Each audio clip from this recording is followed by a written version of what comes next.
আজ ৩ জানুয়ারি ২০২৬, ভোর ৪টা ৫০ মিনিটে ঘুমঘোর চোখ, কনকনে শীত আর বুক ভরা উচ্ছ্বাস নিয়ে আমি, আমার এক বন্ধু ও এক ছোট্ট ভাই বাইক যোগে রওনা দেই খেজুরের রস খাওয়ার উদ্দেশ্যে।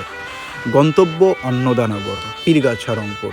অবশেষে ভোর ৫টা ৩২ মিনিটে আমরা পৌঁছে যাই অন্নদানগরের খেজুর বাগানে। গিয়ে দেখি আমরা একা নই, ইতোমধ্যেই বেশ কয়েকজন সেখানে এসেছে। কনকনে শীতে তার আগুন পোহাচ্ছে, আমরাও তাদের সাথে যোগ দিলাম। আগুনের উষ্ণতা, কুয়াশার আবরণ আর মানুষের গল্প, সব মিলিয়ে এক দারুণ পরিবেশ। ফজরের নামাজ শেষে দেখি পুরো এলাকা যেন প্রাণ ফিরে পেয়েছে। খেজুরের রস খেতে মানুষের ঢল নেমেছে। বেশিরভাগই তরুণ, বাইক নিয়ে দূর দূরান্ত থেকে এসেছে। অন্নদানগর রেল স্টেশনের পাশেই সারি সারি খেজুর গাছ, দৃশ্যটা সত্যি মনোমুগ্ধকর। হঠাৎ করেই চোখে পড়ল ট্রেন এসে ঢুকছে অন্নদানগর স্টেশনে। কুয়াশার ভেতর দিয়ে ছুটে আসা ট্রেনটা ছিল এক কথায় অসাধারণ দৃশ্য। গ্রাম, শীত, ট্রেন আর খেজুর গাছ সব মিলিয়ে এক অপূর্ব মুহূর্ত।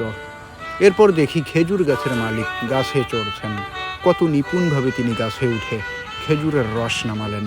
চোখের সামনে টাটকা খেজুরের রস সংগ্রহ, এই দৃশ্য দেখাটাই আলাদা এক আনন্দ। তিনি রস বিক্রি করলেন আর আমরাও রস নিলাম, খেয়ে দেখালাম। রসটা বেশ ভালোই ছিল, টাটকা, মিষ্টি আর একদম শীতের সকালের স্বাদ।